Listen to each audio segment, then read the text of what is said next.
No longer the pushovers they once were. The Nets sport a nearly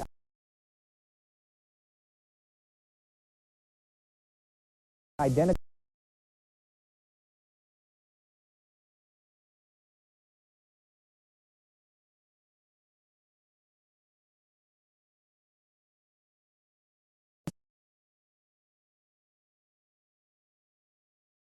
He doesn't get anything easy.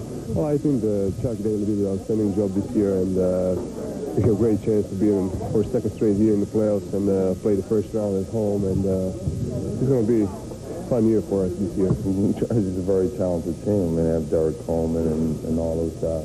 Then they have Ramil stepping up while Kenny's out.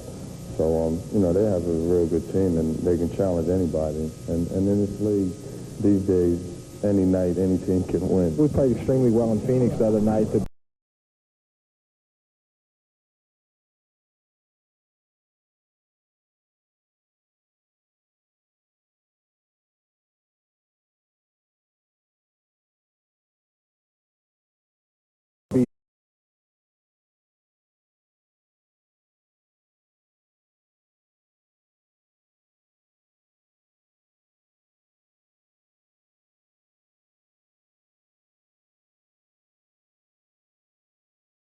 Well, they need to play some tough defense tonight in order to stop the Nets.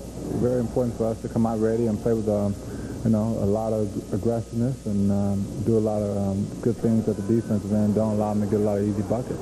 If we continue to play hard, I think we're going to be fine, but we got to come out at the start of this game really defending these guys there. It's going to be a tough night. Blazers guard Clyde Drexler has now been out of the lineup 2 weeks with his hamstring injury. Team Dr. Bob Cook's going to meet with Clyde tonight before the game, and we hope to have an update on the situation at 11 o'clock. Hopefully Clyde can begin running again this week. Meanwhile, the students at Tigard High School were having some fun this morning. Clyde says it will be at least another week before he's back. Now, fresh off a 31-point thrashing of the Suns in Phoenix, the New Jersey Nets are in town to take on the Blazers tonight. New Jersey humiliated the Suns on Saturday night, 124-93, the worst loss for the Phoenix Suns this season. Drazen Petrovic pumped in a game-high 29 points, and NBA Player of the Week, Ramil Robinson, had 23 points and dished out 10 assists. New Jersey won 5 straight, and they might make it 6 tonight. We've been playing lately real well, and we just need to keep going, and it's another tough game for us tonight. I think Chuck Daly did an outstanding job this year, and he had a great chance to be in for a second straight year in the playoffs and play the first round at home, and it's going to be a fun year for us this year. Back east, the Blazers had no trouble beating the Nets.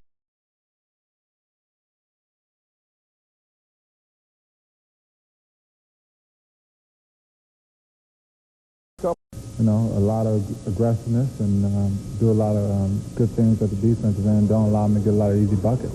You know, they have a real good team, and they can challenge anybody. And in this league, Big money for the Dream.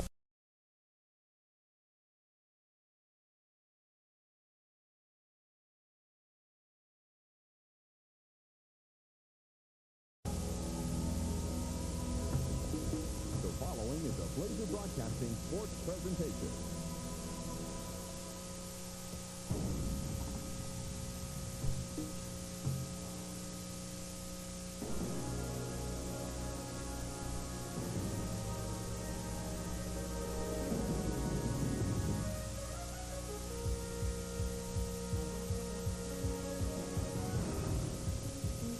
Good evening, basketball fans, wherever you may be, and welcome to Blazer Cable Free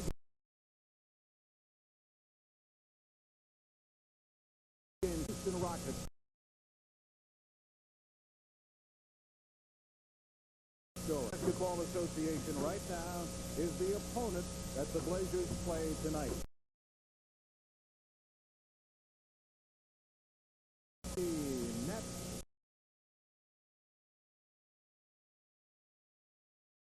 That story throughout the course of our bowl game tonight. Of course, Drazen Petrovic, Stan Bowie return. The Blazers need a victory. Coaching philosophies around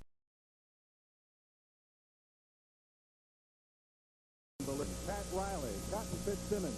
They all have their own way of doing certain things. That's the first part of our pregame show tonight. Now, in our inside look, we explore the essence of coaching.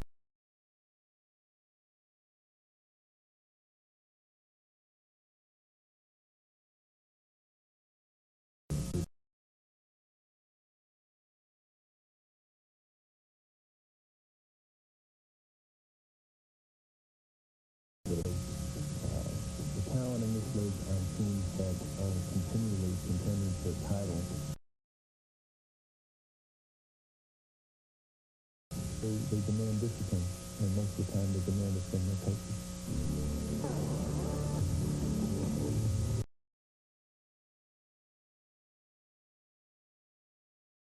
I think every guy's got to be treated a little bit differently. If I holler at John Sally, he can handle it. If I holler at Mark McGrath, he probably can't handle it. Many times you're talking to a player that you know can handle it, and you're coming down on.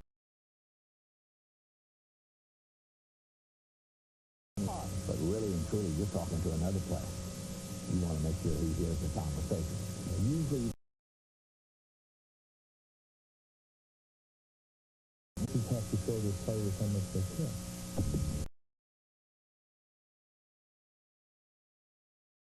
I'm going to make a lot of my colleagues mad. It doesn't take a genius to coach basketball. When you put in a play, it doesn't work. They're going to doubt what you do. Right side pass to Vinny Johnson with three. Vinny puts up a 14-footer. Oh! And what intelligent play designed by Chuck Daly, the architect on the sideline. I used to always try to take it.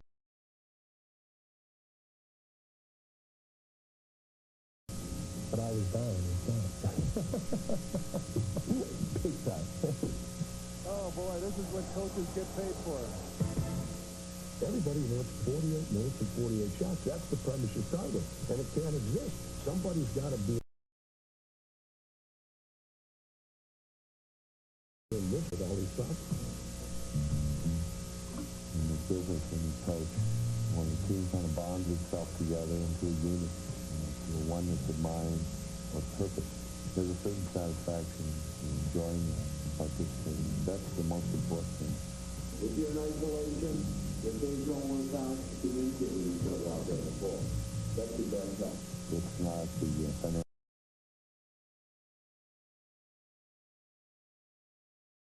minutes that we spend together in very critical times where guys are one mind and one effort that are doing one thing that ball.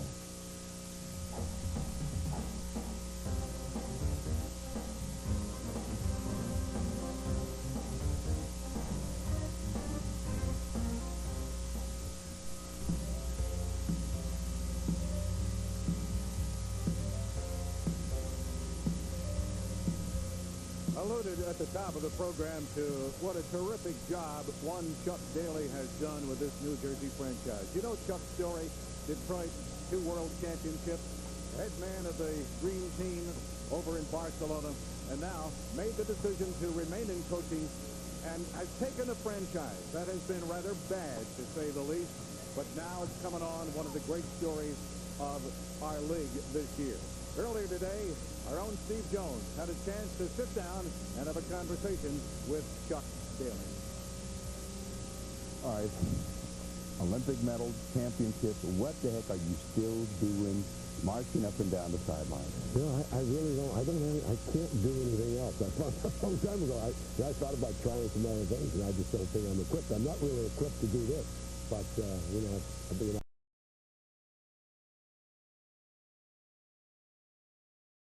a great deal more credit, and there was some thought at some time that you would maybe run an organization, be a GM, vice president of basketball operations. You still got any aspirations of that, or you just going to die with your coaching boots on? Well, you know, I mean, if guys keep playing, then you might be able to do it to your 70s, you know?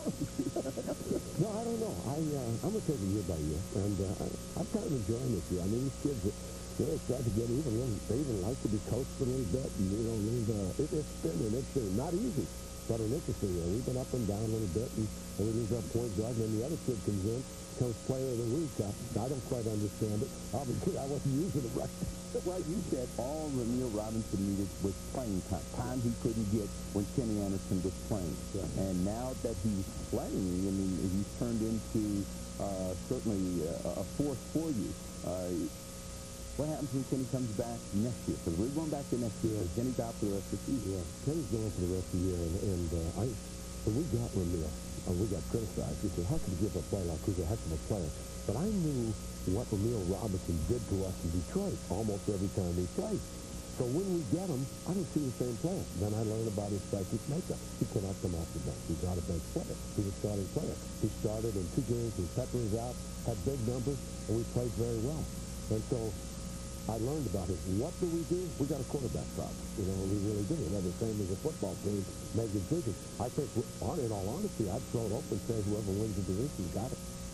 Well, then you got 2 guys with the same kind of psychic problem. Now, they also say that you're a master of the psyche because you did so well with all of the different psyches in Detroit. How has this group responded to Chuck Daly and your attitude about winning and playing some basketball? Well, I think they've improved. I think we have vast room for improvement. But they've, you know, it's like when I was hired, they said, yeah, okay, he's got this and that. But now show me. They're no different than any other player in this league. So we decided just to win, try to create some kind of an atmosphere for winning, and just keep trucking on the defensive thing. Because you're not going to make it happen in a day or a week, maybe even a year. But you got to keep trying. So that's all we tried to do, and they kind of bought in a little bit. And they buy in a little bit. They buy in a little bit here. They don't buy in 100% ever, and sometimes it's more than others. We just keep working with it. Your buy-in theory. I mean, you know, it took you a long time to get the players to be forced to buy in. I mean, you start off with a great offensive team, and you guys used to score a lot of points before you got back to the nuts and bolts of grinding it out and really bumping and begging defensively. Have you taken any of that approach, and do you see this team perhaps evolving into some of that toughness that you had in Detroit? No, I think that we had to change a lot of people there to get that, and changing to talk about drafting and that sort of thing. I think that's a mentality that certain guys have and certain guys don't have. I don't know that we have a lot of that here. So but this team wants to know how you do it internally from a team standpoint. What are the rotations? How do you get guys stopped? And they've bought into that a little bit more. And we've had some games that have been pretty exciting from the defensive end. And I see like lights coming on when you get in the locker room after the game. But that all involves hard work. And then when you get into 4 games a week, sometimes you don't always get it. I don't know that we'll ever be like a Detroit or a New York defensively, but maybe we can balance it out other ways. This team has a lot of talent. Now, after the All-Star break, you said you expected them to take a dive. They took the dive, and then suddenly, it's either you cracked the whip, you locked them up, you did something, because they came out and they stormed the Knicks. And since that point on, you've been playing very good basketball. Yeah, I was afraid of what might happen because I kind of understood this team. We had too many days off. We got unlucky schedule-wise. We finished on Tuesday. Other teams finished Wednesday or Thursday. And guys just can't handle it. We're awfully young. And I was afraid of it. We got kind of out of shape. So we just went back to work. I started running sprints, suicides, that sort of thing to get back in shape. And then I took guys extra that weren't getting much work, and we did more work with them. And so they kind of got the message. It wasn't any discipline thing. It's something that I tried to tell them we just had to do. We want to get back to winning. All right, and when you look back on your decision to leave Detroit, and you see the situation that franchise is in now, was it, as you said at the time to go for Chuck Daly, time for the players to feel another personality, and it looks like you got the best of that decision for sure right now. Well, you know, there was no place to go in that organization for me, and I knew that coaching wasn't in the cards there anymore for me. 9 years, I think guys would have a hard time 3 and 4 years, let alone 9. I mean, 600, 800 games we played together. How many times could I talk about the pick and roll or anything else? And I knew, it was time to go a year or 2 before that. But the situation's so good that I absolutely couldn't do that. When does a coach really know when it's time to go, when to let go? I don't care what the money is or what's at stake. When do you say it's time to move on, accept the challenge of coaching someplace else, and see this whole thing evolve all over? I think it's abstract areas. It's senses of not listening. It's senses of you losing control. It's you have which I think we all do. All coaches in this league lose control at some point. It's a case of regaining. A lot of teams are good enough, they don't forget when they lose. They lose their competitiveness. When teams start to lose all of that and don't care, it's caring. As long as they care, I think you got a chance. So, does this team, this New Jersey team, care about winning and losing now? I think they've learned. I think, yeah, I do. I think we have some competitive guys. I think they get upset when they lose, and that's a good sign. When guys get upset about losing, then you still have a chance to win. But then again, it goes to the work ethic. How hard, how much do you want to put in to winning or can they win something? Win a series, get in your playoffs, you got to win something. You got to show people that you're good enough to win something. It's like,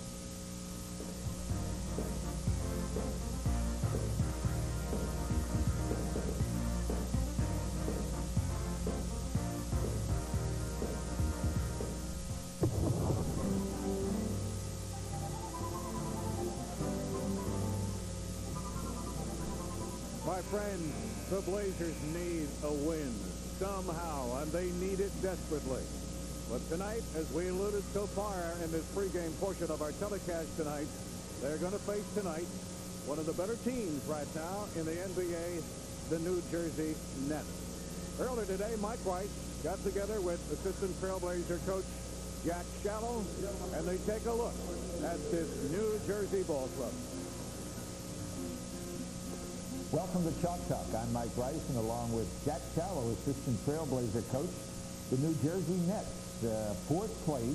They'd be home court advantage in the playoffs over in the East. This is a team that's won 3 in a row on the road. Are they that good? they're a good team. They got a lot of talent. You know, when you're as bad as they were for so long, they've got some good picks and they made some good trades. They're a good team. They can score a lot of points. Drazen Petrovic, Derek Coleman, a lot of people in the East thought they should have been on the All-Star team. What's your opinion? Well, you know, there's a lot of guys that are so close that it wouldn't have made any difference if they made it. I thought Drazen had a good year. Derek Coleman's a talented player. Obviously, the fans wanted to see other people, but they're capable. They're capable athletes, and they had the first part of the year they were really good. So, you know, I don't think anybody would regret that they had made the team. Chuck Daly. What has he added to this team? Was this team ready to win before he took it over, or has he added something that makes them win? Well, I think they were ready to win, but I think he's added something. I think anytime you've won a couple championships and you're the Olympic coach, I think when you come in, the players will listen, like E.F. Hutton. When he talks, they listen, and because he's been there and they respect him for that. And I've known him for a long time. He's a very good coach and a good guy, and he doesn't irritate people and try to keep things all stirred up. He's very businesslike, and they like him, and they're going to play hard for him. All right, let's take a look at this New Jersey Nets offense and see just what makes it tick.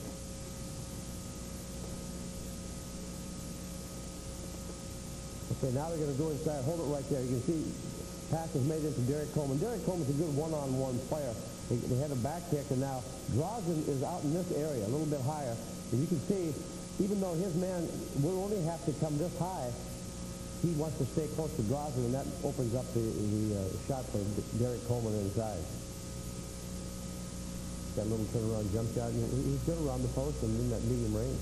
Tough to double team anybody with Drazen outside. Do a lot of the teams that have these set-up shooters like that have an advantage in the NBA now? Yeah, they certainly do. You know, you have to have an inside game, outside game before you're going to be effective, because if you don't, you go inside to a good post-up player, and they'll just double down, take the ball out of his hands, and you have to kick it out if you don't have anybody who can put the ball in the basket, and that's what Tracy Murray is doing for us right now. All right, let's take a look at Drazen Petrovic coming off kicks. Drazen, as you know, is an outstanding shooter, and in the transition type of a game, they're going to try to get the ball to him. Hold it right there. Here's Drazen right here. He's going to come down in this area, and they're going to send a pick down for him, and he's just going to come out off of the pin down and shoot the jumper. When they say catch and shoot, is this what they mean? Exactly. Now, Drazen can put the ball on the floor, but he's better when he just catches the ball and just turns and shoots the ball. He's got great range. He's a very good shooter. A lot of people say, well, why would you trade a guy like that? But, you know, playing for us, Clyde is the man. Clyde is a very, very good player, and he's going to play 40 minutes. Drazen still wouldn't have the numbers today that he has there. He just got the opportunity to play, and that's what happens with a lot of players. They get an opportunity to play a lot of minutes, and when they do that, a lot of them will really shine. All right, let's take a look at how they use Drosnin in another way. You use Tracy Murray just about the same way now, right? Yeah. Okay, hold it right there. Here's Drosnin right here, and you see a couple people coming down in this area, and they're going to set some picks, and Drosnin's going to go, and he's going to go to the corner, and then you'll watch his defender's going to go over the top of the screen, and when you do that, you're a little bit too late to get to this, because he can really shoot the ball. Okay, hold it right here. Now you're going to see his man get caught, and he's going to go over the top of the screen, and he's not going to be able to go right where Drosnin goes. You like your defensive man to follow him right out? Well, he has to follow, and then if he curls, then you have the guy that, big guy bump him so that he can't just go to the basket. Right now, he's shooting the best percentage of anybody in the NBA. Is he that good a shooter? He's a very good shooter. I remember I went over to Yugoslavia and saw him play, and when I came back, I said, I don't know how good he can be in this league. I think he can play in the league, but I know one thing, he can shoot the ball. Yeah. I mean, he really has great form. I mean, you know, good shooters, when they have the touch and they shoot the ball the same every time, they can be good, and he's outstanding. All right, let's take a look at the point guard, Ramil Robinson. He's taken over for Kenny Anderson. Kenny Anderson was injured. They've won 5 in a row. Well, we just saw him go quickly, and he went past... He can even go backwards now. He sure can. Okay, hold it right there. Now you see him in a position right here. They're overplaying him. He just got this great speed and explosiveness. Now, you watch the defensive players here. This defender is so concerned about this man. This defender, the same thing. He's so concerned. They're all watching their men that they don't even see Ramil Robinson take off to the basket. And he's there before they even look around. And, you know, that's a good play because you've got a lot of action down there. People cross-screening. Sometimes if the guy can make the move at the right time, he can get a move like that. I noticed they're using Maurice Cheeks now also 15 minutes a game. That's a nice combination. That really is. He's not as explosive, but he can settle them down when they're in trouble. And that team, New Jersey, they do have a tendency to get a little wild sometimes. A guy like Maurice Cheeks, I know Chuck Yeager likes those guys that can settle his team down, run what he wants them to run, and just have a calming effect on the team. Let's take a look at some of the big inside guys. Now, one of the best offensive rebounding teams in the league. This Dudley's pretty powerful. Yeah, it really is. Okay, hold it right here. Now we're going to have a pick right here. Drosnin just came off. He's down in here. Now you're going to see him penetrate. He's going to kick it over to Dudley. Now, Dudley's a very good rebounder, and he can score inside. Doesn't shoot free throws very well, so he should foul him probably. There he goes, throws it inside. That looks like an offensive foul to me. Dudley makes the layup, makes about 60% from the floor and 26 from the line. This team has changed their starting lineup a little bit. Something like Portland, they found that Sam Bowie is maybe a little better off the bench, maybe a little bit more offensive-minded than Dudley. Well, you know, when you have Drosnin and Coleman, they want the ball. Morris wants the ball a lot. And when you do that, a lot of times you try to have a situation where your center is a guy that's really a complementary player. He sets picks, he'll rebound and kick the ball back out, and you keep those guys happy. And then you bring a guy in with your second group that maybe you don't have as good a scorer, and then now you do a little bit more scoring from maybe a better passer from that center position. So that's what Chuck does. A lot of people are talking about Tracy Murray now. How is Tracy coming defensively, offensively? Well, he's really working harder defensively. You know, when you play, your attitude is a lot better, and he's working a little bit harder. And I don't think he's ever going to be a great defender, but they're going to have to stop him because he's a great shooter, and he can be like a Drosnin that can get minutes and time when he gets some experience. He's still making some wrong judgments in his passing, but you can expect that from rookie. But he's going to help us because when we get an inside game, when we get Clyde back and we post him up, and Tracy is the guy that can just kick it back out. You got he and Terry outside makes a big difference. Yeah, it won't be as tough on him tonight. Chucky Brown is starting. Brown likes to mix it up a little bit more. Yeah, that's all right. We can run him into a couple picks, and we're not going to worry about that. We'll just try to get Tracy open, get him a couple shots early, and get his confidence. And finally, Jack, what's the stretch drive look like for the Blazers towards the playoffs? Well, you know, we've got a lot of games on the road, and I think we were happy the way our players have come out the last 3 games. I thought we played really hard. It was just a couple minutes in the game, 3 or 4 minutes in Houston and San Antonio game where we couldn't score. And they've got those big guys who took the ball to the basket strong, and they blocked him and got layups at the other end. But with Clyde back, and I think when we get to the playoffs, or that stretch drive right before the playoffs when they have a few home games, our players are confident. They've won the last 3 years in the playoffs. I think that a lot of teams would hate to play us. That's Jack Sharrow. Thank you for joining us on Chalk Talk. All is in readiness, ladies and gentlemen, for this rare Monday night game here at Portland's Memorial Coliseum. One of the hottest teams in the league, the New Jersey Nets. Petrovic, Coleman, Chris Dudley, believe it or not, Ramil Robinson. But the Blazers need a win. Stay tuned. We'll all find out together. NBA basketball, don't go away. We're going to be right back. The following is a Blazer Broadcasting sports presentation.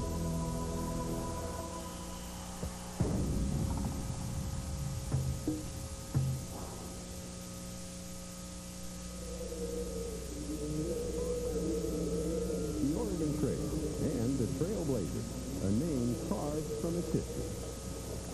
Many Native Americans were encountered on the Oregon Trail: Pawnee, Sioux, Nez Perce, Umatilla, Cayuse, and Walla Walla. Those trailblazers soon found that the Indians were very helpful, if not necessary, to their survival, and trade soon developed. When they reached the Blue Mountains, members of the Cayuse tribe showed them the way over those mountains to the Whitman Mission. And those pioneers were forever grateful for the help the Indians gave them along the Oregon Trail.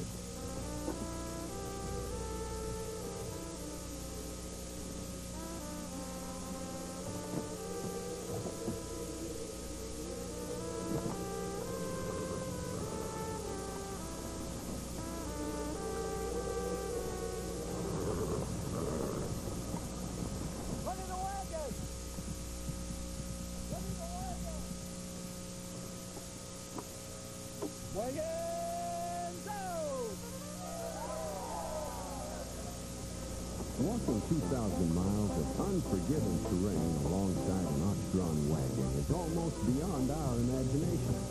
Yet those trailblazers of 150 years ago did so with the grit and determination to reach their goal. A land of promise, a land of plenty, Oregon.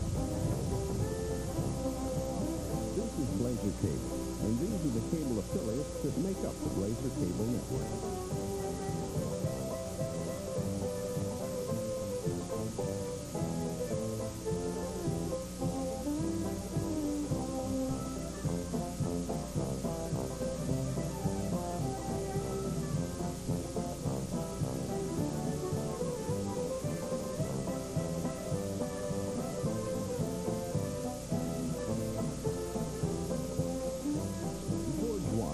Executive producer and director of Trailblazer basketball, and J.R. Hellman is the coordinating producer.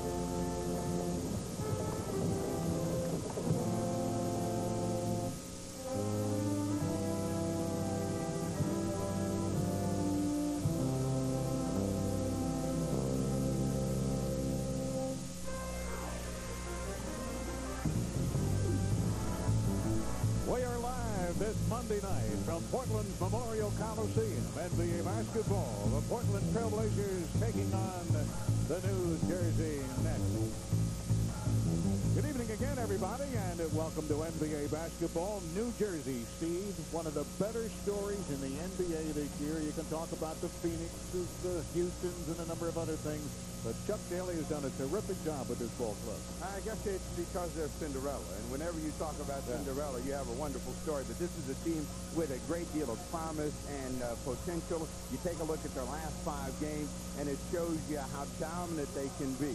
Look at the offensive numbers that they've given up, but then also the team has started to buy into the idea of playing some team defense. This is a team that is very loose and has a tendency sometimes to self-destruct because they play a lot of individual basketball. But Daly has them playing well, and actually, you know when it started with Portland beating them back in New Jersey. You know, and they have held their opponents in their last 5 games, and they're on that 5-game winning streak to under 100 points. Terrific. Well, you know, Chris Morris is one of those guys that plays on that team, and he has something to tell us about why they're doing so well. I think we've been playing better team defense. I think we're doing the things that we need to do because it's getting to be crunch time right now. So, you know, I think this road trip has been very possible for us that we're going out and play the game because a lot of people think we might be struggling out here on the West Coast. trying to get victories because Charlotte is on our tail and Boston is on our tail. So we had to really try to buckle down because it's getting really crunch time to finish the playoffs strong. The New Jersey Nets. And in the last 6 games, made some lineup changes with Chris Dudley starting their 5-1. Well, you know, their center position is one of those two-headed monsters. One guy plays defense, the other guy plays offense, the other guy's a banger, the other guy's a finesse player. Sam Bowie is more and has always been a finesse player that likes to face the basket and shoot from the outside. The more offensive players you have on the team, the less likely you are to need an offensive center. So they have put Chris Dudley in there because Jared Coleman needs the ball, Dragan Petrovic needs the ball, Romeo Blavicic needs the ball, as well as Chris Morris. So there are not enough shots to go around. Sam will actually help them more when he plays with the second unit, and then he gets a chance to shoot the basketball. So they could put you on that team, and you know what you could do? Bang the boards like Chris Dudley, and then turn down a big salary. I'm doing a little stand-up out there a little while ago, and Rick Mahorn came over and knocked me over. Now I know how it feels in the trenches. He just wanted to give you a little idea what a little bruise was. He did. Now, the Blazers need a win, Steve, in the worst way. You take a look at what's ahead for the Portland Trail Blazers, and tonight they've got 4 games out of their next 12 here at the Coliseum. That's one of the reasons it's so important, but it's more important for their confidence that they beat a team that's hot, that they put away in their building, and then go out on the road with some confidence. The next road game, of course, is Phoenix, but they've got Seattle and other teams that certainly are capable of beating them if they don't play well.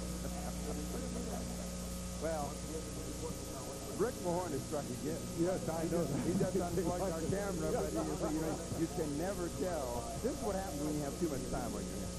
And he has a lot of time on his hands. He and Maurice Cheeks, as a matter of fact, key to tonight's ball game. Well, I think that when you talk about Portland and New Jersey, you're talking about contrasting styles because the Nets like to play a lot of one-on-one basketball. They want teams to play that kind of loosey game with them. I call it winning ugly because they can force you into it because they got a lot of offense. They can hurt you. For Portland, they need to put some pressure on that backcourt. They're not the greatest decision makers in Romeo Robinson or Dragan Petrovic. They certainly would then have to come in with Maurice Cheeks in their game changes. But for both teams, it's offensive rebounding, and particularly with the Nets, you have got to keep them off the board. Coleman, Bowie, Morris, and Dudley will all give them second opportunities if they're not shooting the ball well. Well, I'm looking forward to a terrific game. It's a rare time that we play on a Monday night at home, and a terrific opponent. This is a good game for Portland and a good measuring stick. And as I said before, this should be part of that process of getting themselves emotionally and physically ready for the playoffs. Time to get all the proceedings underway, ladies and gentlemen. So, as we often have said over a period of time, keep that dial right where it is. We are going to have the place tonight with the singing of our national anthem by a group called the Phantones. They are cast members from the Phantom of the Opera, which begins a run here in Portland tomorrow night. Our national anthem.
Ladies and gentlemen, the Phantoms, cast members from the Phantom of the Opera. What a terrific...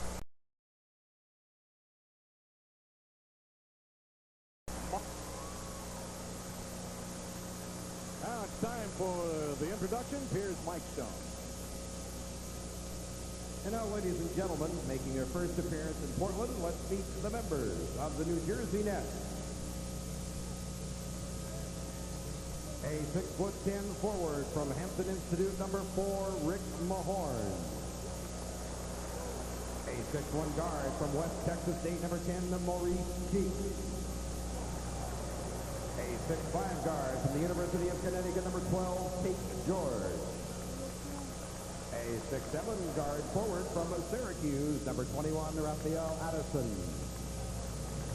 A 6'7" forward from Tennessee, number 30, Bernard King. A 7'1" center from Kentucky, number 31, Sam Bowie. A 6'8" forward from Auburn, number 34, Chris Morris. And now the starting five for the New Jersey Nets. Starting at 1 forward from Syracuse, 6'10", number 44, Derek Coleman. At the other forward from North Carolina State, 52, Chucky Brown. At center from Yale, 6'11", number 22, Chris Dudley. The guards from Croatia, 6'5", number 3, Drazen Petrovic. And at guard, 6'2", from Michigan, number 20, Ramil Robinson. The trainer for the Nets, Ted Arcegillo. Assistant coaches are Brendan Stewart, Paul Silas, and Rick Carlisle. The head coach of the Nets, Chuck Daly. And now the Portland Trail Blazers. Starting at 1 forward from UCLA, 6'7", number 31, Tracy Murray. And the other forward from Maryland, 6'8", number 52, Bud Williams. At center from Eastern Illinois, 7'00", Doc Kevin Duckworth. And one guard out of DePaul, 6'3", number 1, Rod Strickland. And at guard, Wisconsin Stevens Point, number 30, Terry Porter. Portland's trainer is Mike Stravinsky. The assistant coaches are Jack Schummel and John Wetzel. And the head coach of the Portland Trailblazers, Rick Adelman. Rick Adelman and his coaching staff and his team need a win, ladies and gentlemen, in the worst way. With not too many games, Steve, remaining to be played on the schedule, now would be a good time this Monday night to get something started again. Signs of life. That's what we saw, and signs of a strong pulse in San Antonio.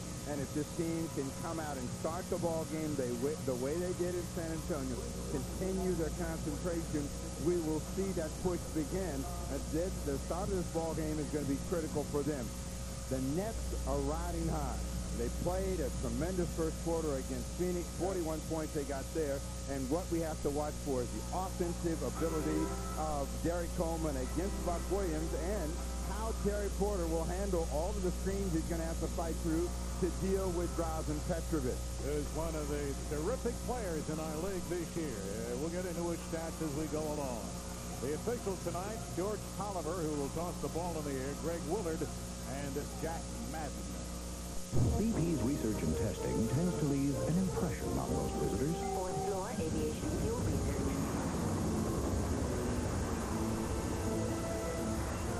Sixth floor marine fuel testing. And we put this research to use in a very practical place. Your local BP station. Hey, for Star King! Top floor! Top floor space research. BP, on the move. What do you do when a doorknob comes off in your hand, or a switch stops switching, or that dripping faucet turns into a river? Just go to Fred Meyer. They're open later, and you can find those little parts when you need them. That's because of people like Bryce Hitchcock, who checks and orders stock daily. Because Bryce knows if you're out at, say, 90-degree elbow, you can't finish your job. And where else but Fred Meyer can you pick up all the other things you need at the same time? Build it, fix it, paint it. You'll find it at Fred Meyer. The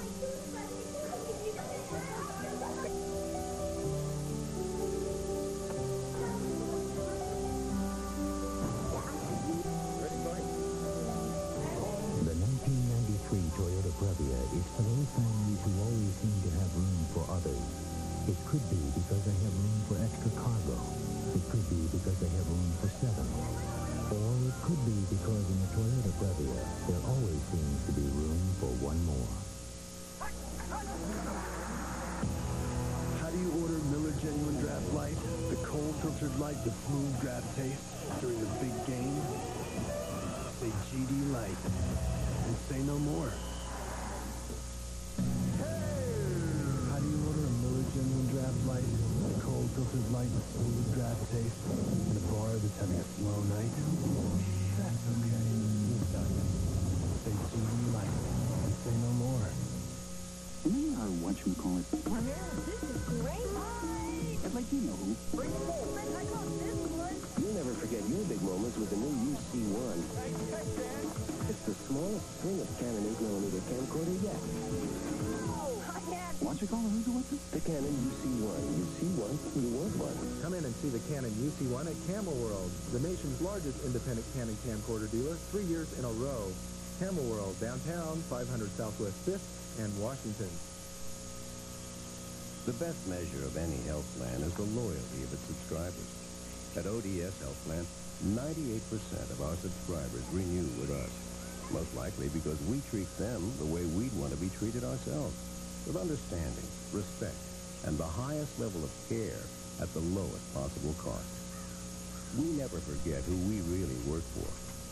That's why people are so loyal to us, and the feeling is mutual.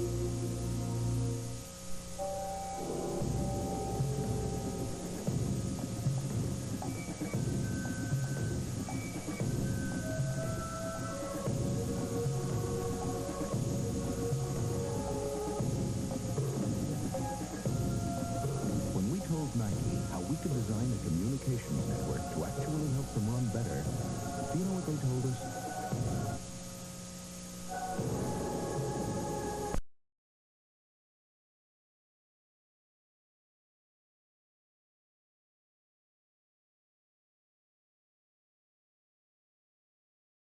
On a 22-9 run at one point, making the comeback. Tonight here at the Coliseum, we're having the finals of the Toyota Mini Grand Prix promotion. And we'll watch these little cars do their number here. On your mark. Get set. Go! All right, going in the first round, blue car, Benz in the white car. Derek Bradford of Portland is in the lead, and the white car comes around for the first lap. Oh, and he goes almost into the sidewall. And number 2, white car. Derek Bradford goes lead and knocks over the Coleman. Runs into one of the cameramen. And the red car goes to the lead. Randy Tapper. Sandy is in the lead, and now the blue car is following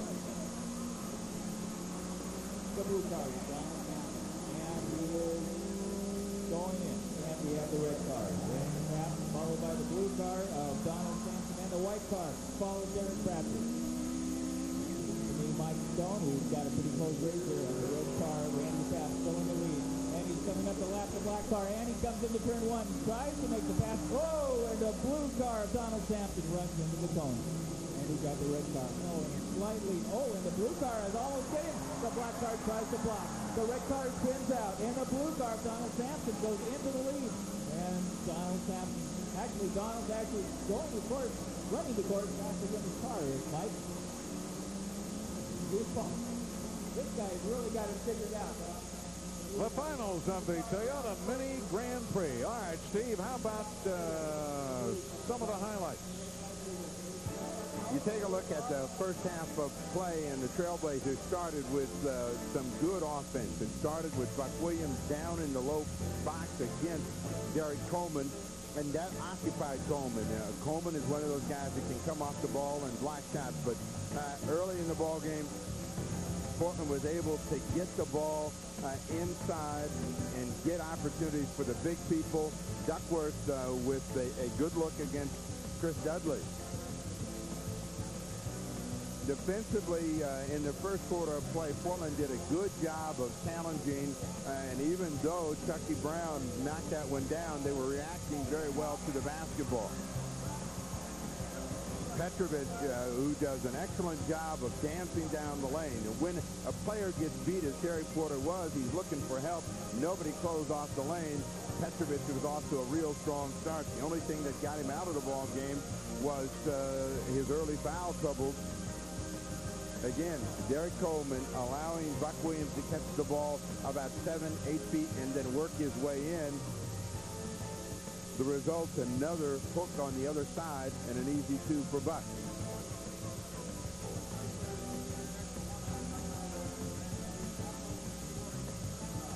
They made some substitutions in the second quarter of play, and that's when it looked like Portland was going to really have a chance to make some hay because they got some steals, got some turnovers, got in transition, and it looked like this was going to be one of those games where Portland perhaps found their running leg is Mario Elie on the finishing end of that play.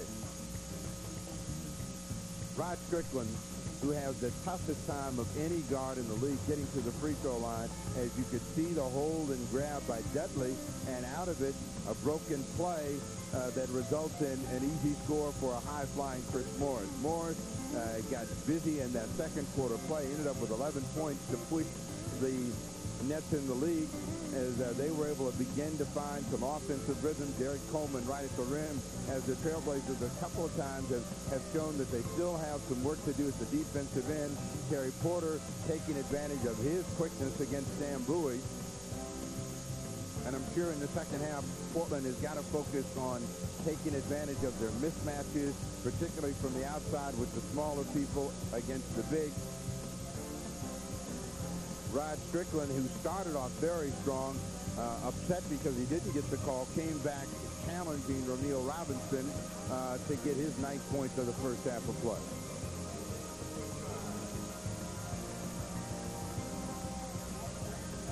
We'll be back with more halftime right after this. How do you order Miller Genuine Draft Light? The cold filtered light with smooth draft taste and a rock and roll club? Hey, give me a GD Light. Say GD Light and say no more. How do you order a Miller Genuine Draft Light?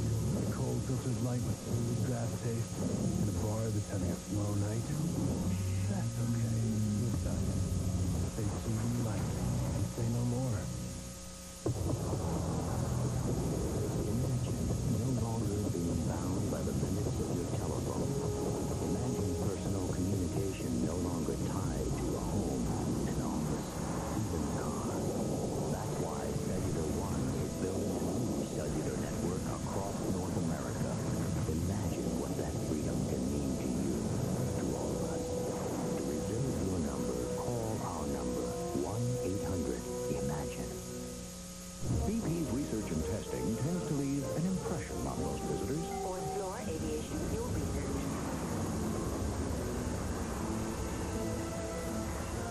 Sixth floor marine fuel testing.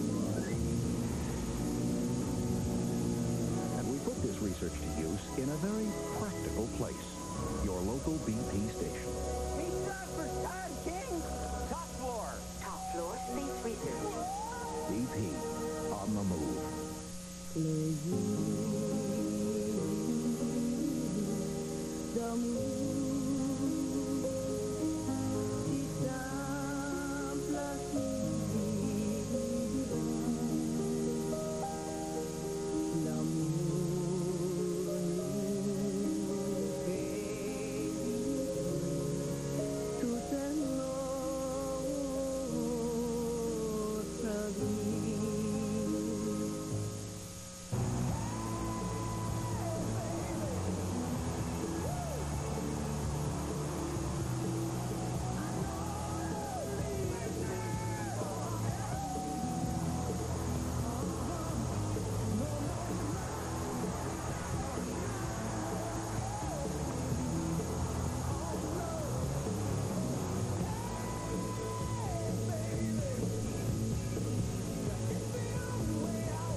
Blazer Cable continues with first half stats in a moment.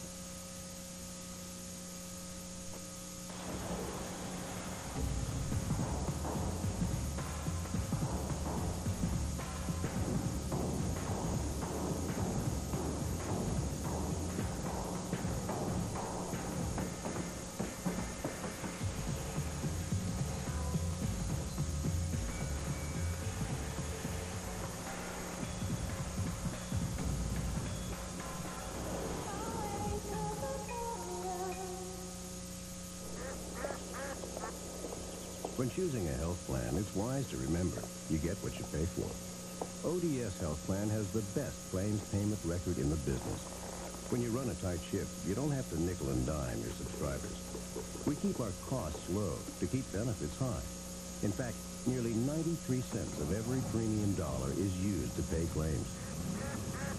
Of course, you could find a cheaper health plan, but how much is peace of mind worth?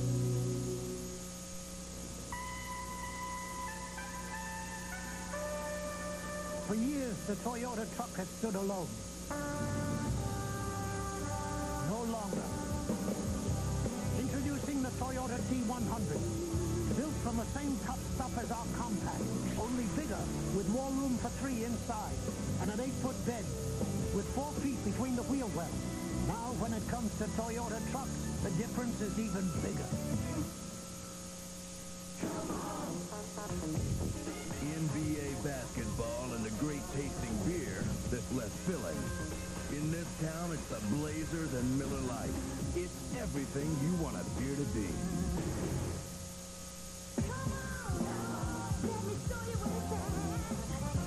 Miller Lite's the great tasting beer that's less filling. It's everything you want a beer to be.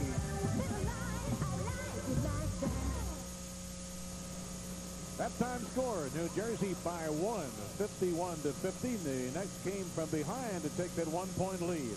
Halftime stats, Steve. Well, they had a big second half, excuse me, a big second quarter, and we take a look at the leading scores. Petrovic, after a big start in the first quarter, ends up leading them.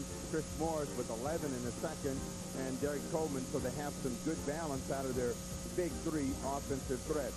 Portland got a tremendous second quarter from Tracy Murray, particularly when they were stalled offensively. Strickland and Porter, Buck Williams. No Cliff Robinson as yet. We'll find out what happens in the second half for him. Coleman, their leading rebounder. Buck Williams leads Portland. Portland was shooting the ball extremely well in the first quarter of play. They cooled a little bit. New Jersey's picked up. Look at the break points, and you can see that this is where New Jersey got back in the ball game, as well as their bench contribution, and most of that coming in the presence of Chris Moore. New Jersey with that 45% shooting percentage. That's what they're shooting for the year as a team, at 45%, and still getting it done. You can see tonight's ball game. Armstrong, the guy they say can't shoot or shouldn't shoot, he had a big part to do with them getting by the Clippers at home. That was a real tough ball game there. Dallas continues losing as Utah, Karl Malone State in this ball game had 36. The Lakers with a big win at San Antonio, James Worthy, and we are seeing Worthy's name pop up more and more like it used to, which means that Worthy and his knee are healthy. San Antonio cost up the game that they dearly wanted to have to keep some heat on the Houston Rockets, who are out and flying with 13 straight wins.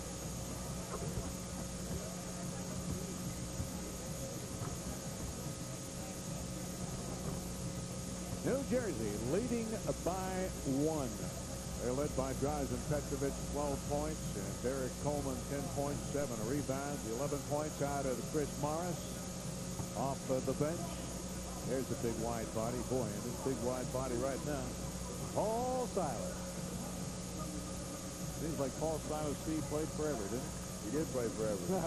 Count up about 16 years. Wednesday night, ladies and gentlemen, make your plans to be with us from the Valley of the Sun, Phoenix, Arizona, Portland, and Phoenix on KGW Television Channel 8 and our Blazers Television Network. That'll be at 7:30 on Wednesday night. The NFL has lots of brutes. Hulks and bulks and big galoos. When Barry they see, they stare and say, "He's a munchkin, he can't play, this'll be an easy day." Sad, he replies, "For me, I'm small." Then by them he flies with the ball. 6'10", he's not the speed he's got. In cushy shoes, he trains a lot. So he's not big with bulk and large. Just think of him as turbocharged. If you travel on business around the Northwest, you want to spend less time waiting for your flight to leave and more time with your loved ones. That's why Horizon Air has more flights than any other airline in the Northwest. So you can spend less time here and more time here. Touching, isn't it? Mister, that's not our mom. Did I mention Horizon Air also gives you a free morning paper? Paper.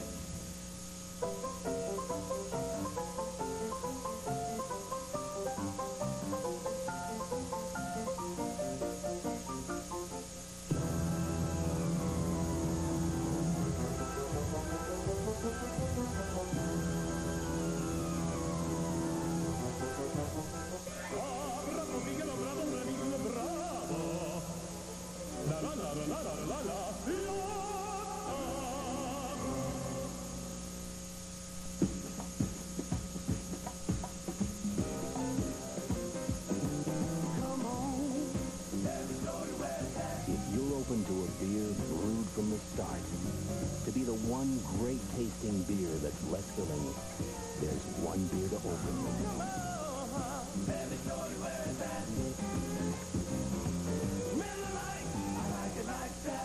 Miller Lite. It's everything you want a beer to be. Making it to the pro takes a certain level of excellence, the experience to get the job done right, and a reputation for quality. Like Gates hoses from CarQuest. Today's engines are putting added strain on hoses. If you haven't changed hoses lately, have it done now, before they go, and insist on Gates. So for the best possible performance, install what the pros install. CarQuest. Welcome to the pros. If you make electricity from coal, you got to worry about CO2, carbon dioxide, because it may contribute to global warming. Scientists aren't sure how big a problem this is, but we're not going to wait around for them all to be sure. We're going to do something about it now. We're going to plant trees, lots of trees. We're going to start with some pilot projects to see how well this technique works. The reason we're doing this, carbon dioxide is absorbed naturally by trees. You don't have to be a rocket scientist. Get a shovel, dig a hole, put the tree in green side up. That's it. Sylvia Wells had a tough day. 2 new clients, and now all she wants to do is pick up what she needs to make dinner for her family. When she reaches for a product, she expects it to be there. And it will be, because of people like Dwight Knapp, who drive over 80,000 miles a year to make sure that when Sylvia's looking for something, she'll find it at Fred Meyer. Look, it's Mark. He likes to run out in the sun. He runs past cows and fields and trees. Runs past fat guys with TVs.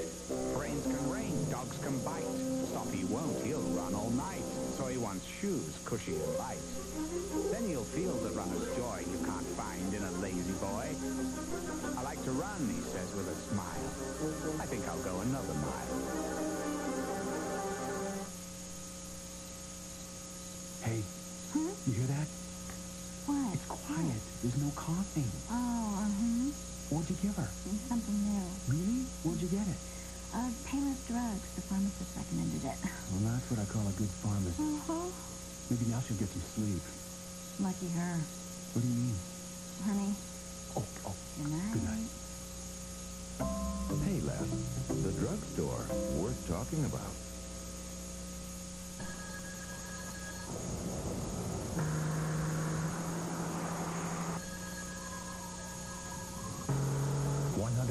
horsepower V6. The feeling it gives you on the open road. The 1993 Toyota Camry. I'll be home soon. Just unwinding. few cars actually move you. This Camry just may be one.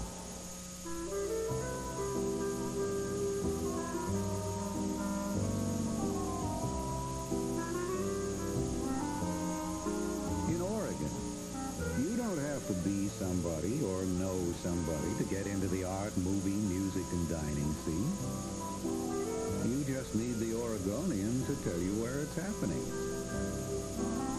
Or in some cases, where it's not.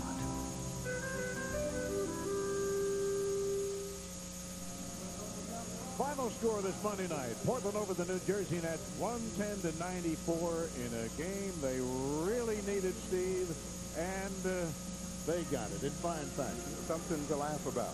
34-17 in the final period. The defense that the Trailblazers have been noted for came to life, spearheaded by Jerome Kersey, and they got to playing some suffocating defense in that fourth and final period of play to win the game comfortably. Everybody finally got to get in the game, and so out of it they have to feel good about their ability to play a bad patch and then resurge and then go on, and we'll see how it goes on Wednesday night. But again, as I said before, some signs of life. The pulse is getting a little bit stronger. Yes, I think so. They were slapping hands tonight, bumping chests, talking to one another, and it was a very, very nice win over a fine New Jersey ball club. New Jersey has some talent. They have some promise. I'm sure that Chuck Daly was trying to guard against an emotional letdown because they had won 5 in a row. Huge win over Phoenix. They came in here and got a surge but couldn't maintain it. But you got to give Portland credit for really reaching in and grabbing them by the throat and taking the opportunity away. They were up by 9 at one point, and then Portland cut them off, and from that point on, it was real difficult for them to find ways to score. They took Petrovic out of the ball game, particularly in the fourth quarter, and they had to try to ride Derek Coleman most of the way. And again, you have to give a lion's share of the credit to Jerome Kersey. Kersey was outstanding in the hustle area, and I know that he has been dying for an opportunity to make an imprint back on Rick Adelman's memory about who he was and what he can do for this team. Well, he's going to be our post-game guest in a few moments. He just had a terrific job, did a terrific job along with the rest of his teammates, and the Blazers win it tonight by a final score of 110-94. And as Steve mentioned, it's on to Phoenix now, and then back home for Houston, and then on Sunday, the Boston Celtics are in town. So there's the time on KGW on Wednesday at Phoenix, home against Houston, radio only, and then on Sunday, an early game against the Boston Celtics. That'll be on Blazer Cable. Let's check some of those highlights, and they're going to be pretty good ones, Steve. They should be, particularly if you just took the fourth quarter alone. But the Trailblazers knew that they were going to have to stop this monster, Derek Coleman. And Coleman showing you why he's so difficult. He's got a soft touch inside. He's got quickness. He's got passing ability for a player 6'10". There's just not anything that he can't do with the basketball. He rebounds it, he passes it, and early in the ball game, it looked as though Ramil Robinson and his teammates were just going to surge and run away from Portland. The reaction from Rick Adelman is he's not happy at that point. Cliff Robinson, who had struggled in the first half of play, began to get himself in the ball game in the second half, moving the ball and moving himself. This time off the dribble, he finds Rod Strickland. But you can see that Portland was beginning to challenge every opportunity. Out of this hustle play, Portland continued to catch up as Cliff Robinson comes in with 2 hands over the top. But that brought Portland within 1, but it gave them the momentum to continue to fight for every loose ball and to try to challenge. Chris Morris, before he went out of the ball game, was giving the Trailblazers fits. He's got the ability, and he has been considered easily as one of the most talented players to ever play at Auburn, and that includes Charles Barkley, but he's never been able to maintain his focus for an extended period of time. Derek Coleman.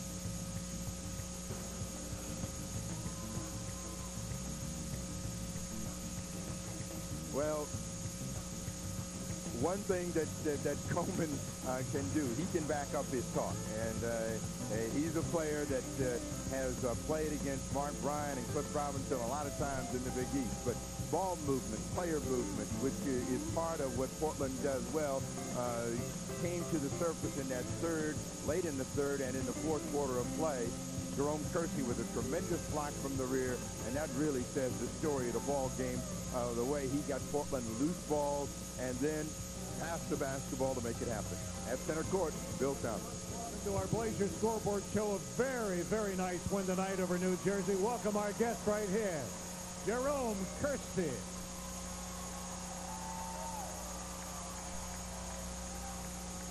A terrific job by all of you, and especially in the hustle department led by you. You know, the team did a great job tonight. We came in the second quarter, though. We didn't really assert ourselves. But in the second half, I thought we played an extremely aggressive basketball game on both ends of the court. And once we turned up the defense, we were able to get into the open court, and the game became a lot more fun.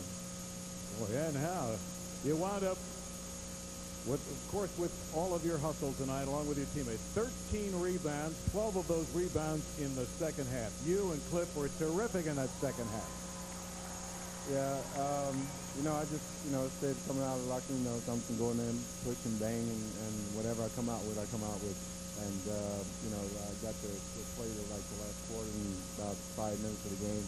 So, you know, I just, you know, really tried to come out and just be aggressive, and everything I didn't finish, Cliff finished. So he shot the ball extremely well. And everybody was really focused in the second half. I thought our team just really came together, and we played the brand of basketball that the Blazer fans are used to. You certainly did tonight. Started off down by 1 at the end of the half.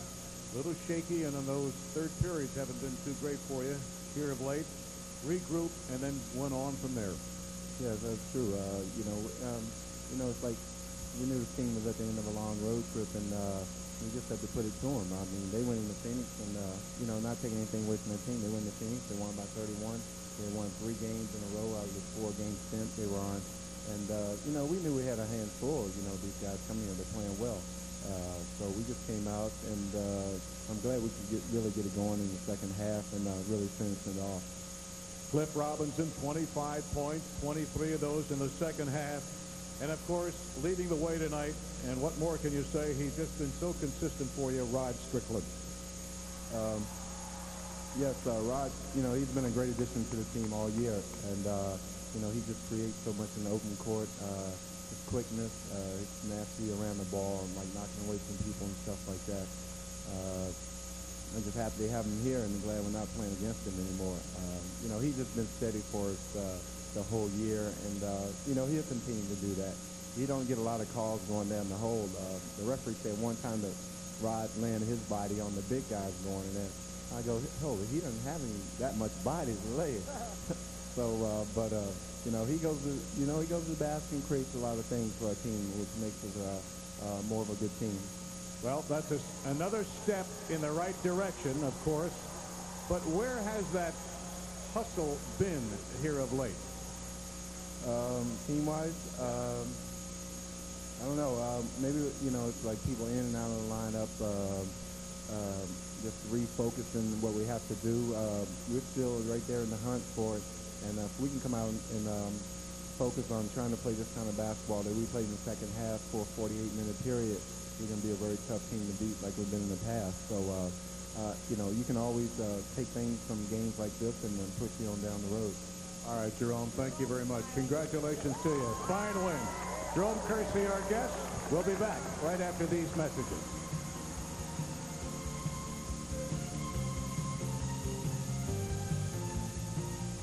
Let's examine the 1993. Portland leads a balanced attack as Portland was able to shut down a hot shooting Petrovic after the intermission.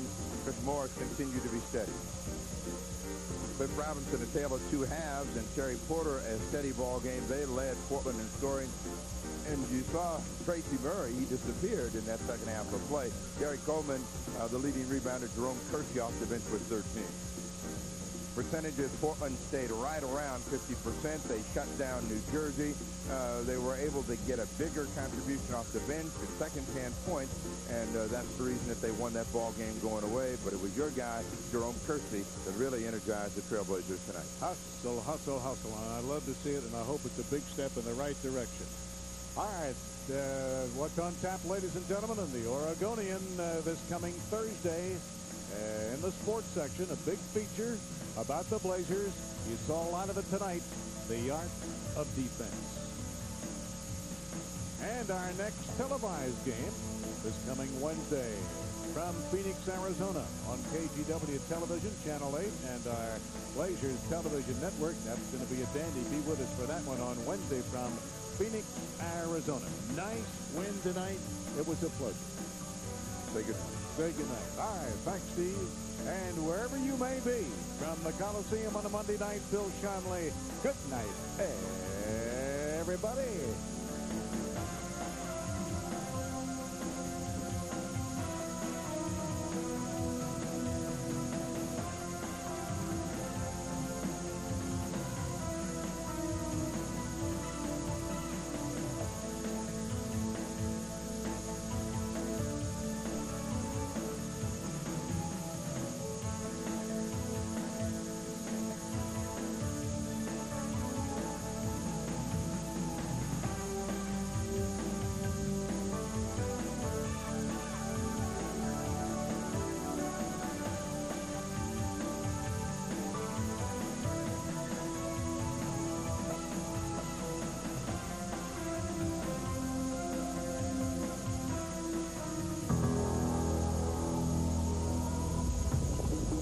Been a Blazer Broadcasting sports presentation.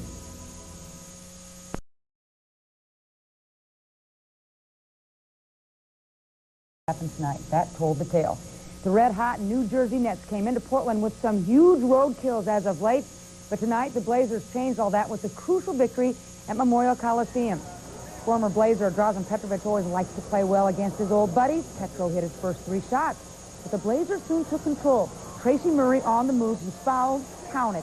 31-24 Portland after 1. The Blazers upped it to 10. Mario Elie will bring home the heavy stuff there.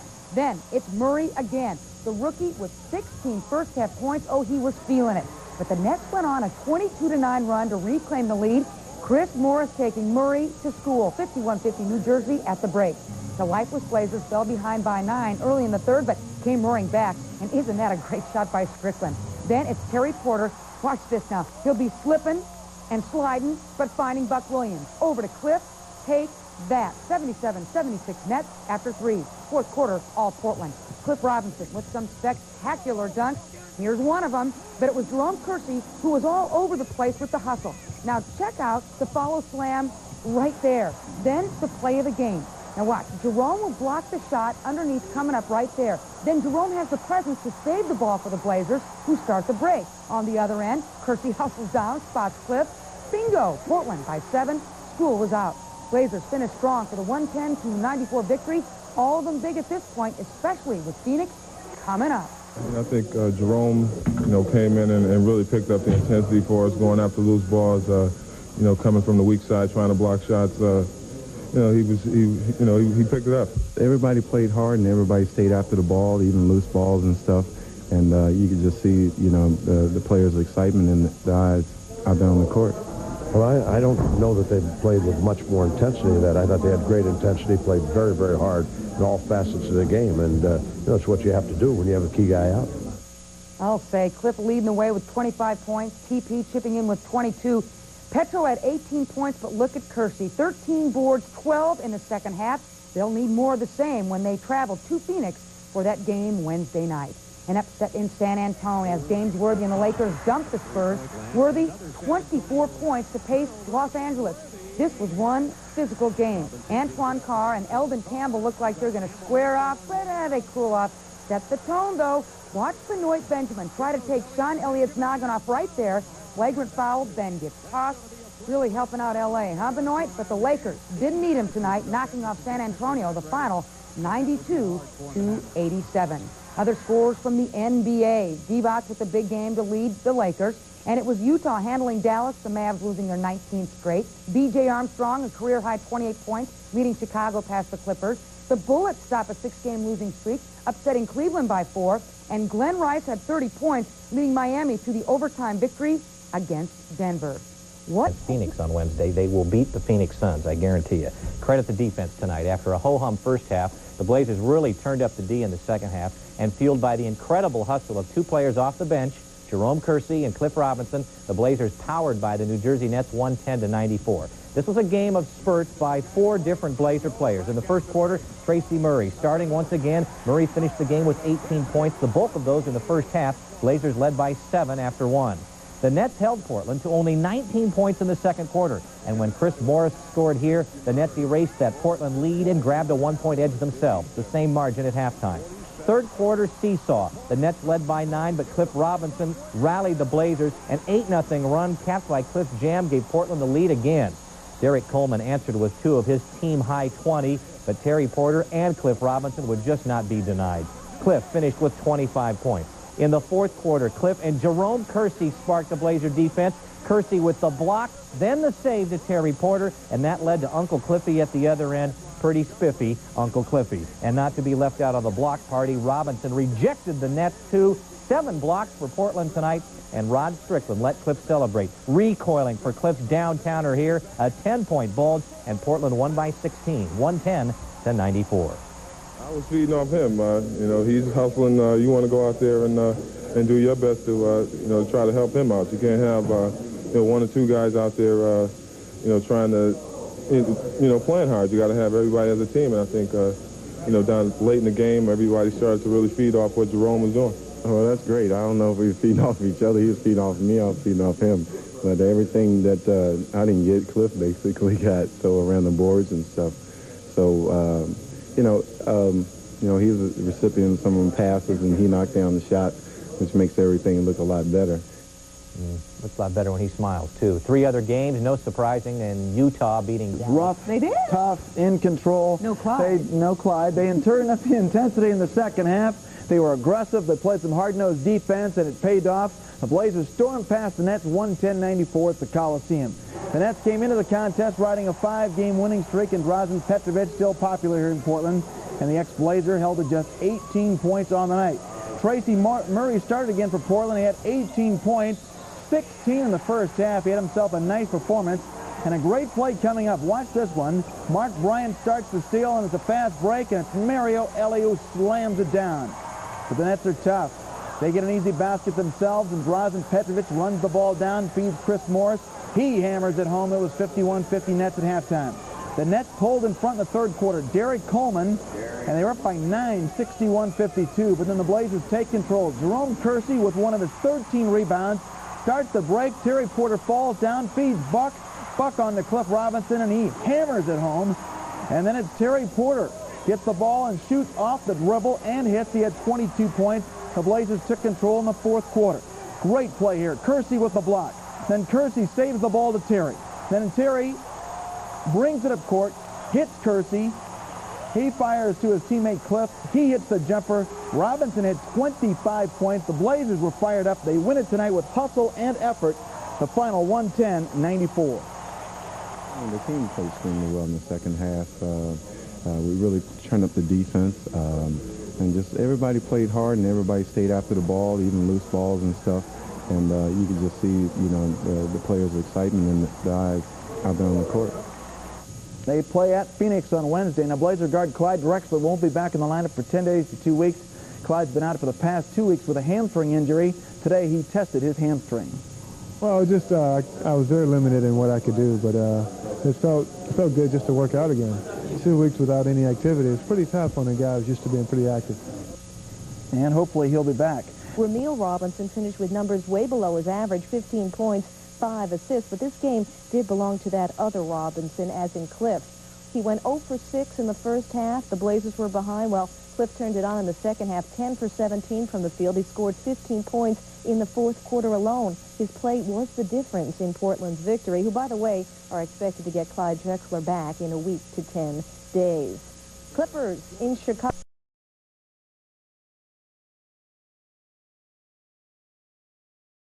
with the hammer dunk on Hakeem. Then Shaq hung there to rub it in. Orlando by 13 at recess.